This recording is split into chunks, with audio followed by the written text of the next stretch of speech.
Turning now to Detroit's second longest serving mayor, setting his sights on Lansing. Mike Duggan officially throwing his hat in the ring to run for Michigan governor in 2026. The three-term mayor joins a growing field of candidates vying for the state's highest office. The longtime Democrat surprising many, though, by announcing he's running as an independent. 7 News Detroit reporter Darren Cunningham spoke to a political expert about the mayor's big move, and he's hearing the reaction from voters in the city limits as well as beyond, talking about today's announcement.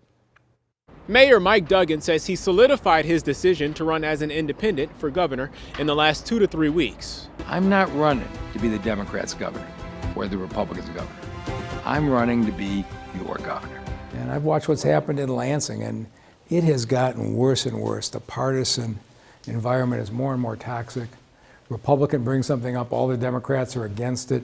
Democrat brings something up, all the Republicans are against it. Mayor Mike Duggan says he realized if he ran and won as a Democratic governor, anything he'd propose could be met with immediate resistance. I spoke with Detroiters and Metro Detroiters about his decision to throw his hat in the gubernatorial race. I'm excited to hear that Mike has decided to run for governor.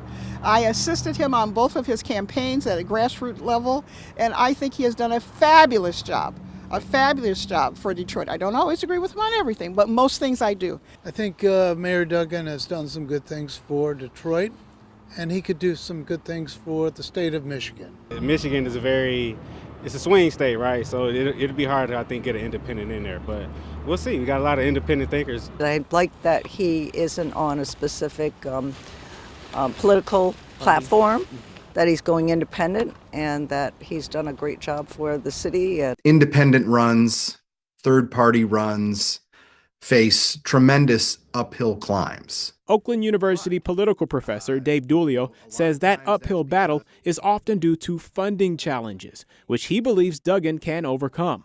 The other challenge, appealing to Michiganders who are unfamiliar with him. He's got very good name recognition in Southeast Michigan, but beyond that, he's unknown, right?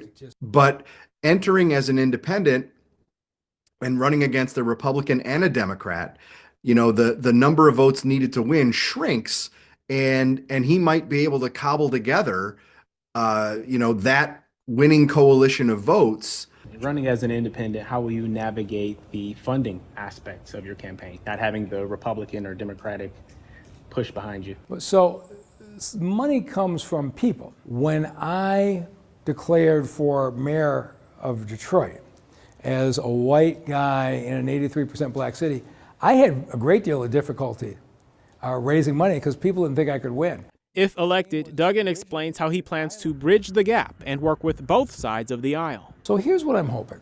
I'm hoping that I get elected in a coalition of Republicans and Democrats, and that we take the best ideas from both parties and have a unified plan that isn't the Democrats get credit for it, the Republicans get credit for it. With 11 months to go here at City Hall, Duggan says he plans to continue to do the work as mayor and will go full-time with his campaign in 2026. Darren Cunningham, 7 News Detroit. Darren, thank you. Coming up tonight at 6, right here on 7, Detroit Mayor Mike Duggan is sitting down with our Carolyn Clifford in studio to discuss his big decision and the possible major impact on people in Metro Detroit and across the state. Again, that's tonight at 6 p.m. right here on 7. Looking forward to that, Whitney. Thank you. Meanwhile, as we continue to follow the Detroit mayor's announcement about running for governor as an independent, we're already drawing a variety of responses from our community, and today I'm raising the voice of a former communications director for the city of Detroit, now working as a political consultant. Karen Dumas tells me she believes Mayor Duggan could still throw his support behind a candidate for mayor, even while he's now identifying as an independent and even drawing some distance between himself and both parties. Mayor Duggan has had the backing of Detroit's business leaders, including the Ford family and Dan Gilbert, and voters could have a lot of potential candidates to choose from, including City Council President Mary Sheffield, even State Speaker of the House Joe Tate. The mayor telling me recently he's waiting to see who the candidates are and what each one represents before he'll decide who to support.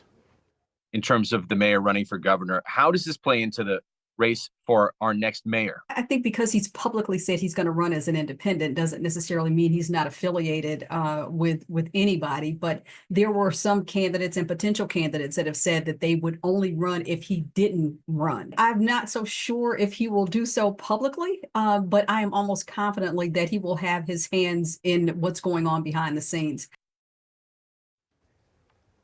The mayor indicated to me in a recent interview that his successor should be able to maintain a strong working relationship with City Council and not overpromise in terms of the goals that can be achieved just to gain support. Well, Simon, obviously we saw the video that the mayor released talking about his accomplishments leading the city, but he also said that there's still a lot of work to be done. There is during the rest of his term, and then for whoever comes in later down the road, and he's hoping that's someone he can work well with if he's successful in this bid for governor.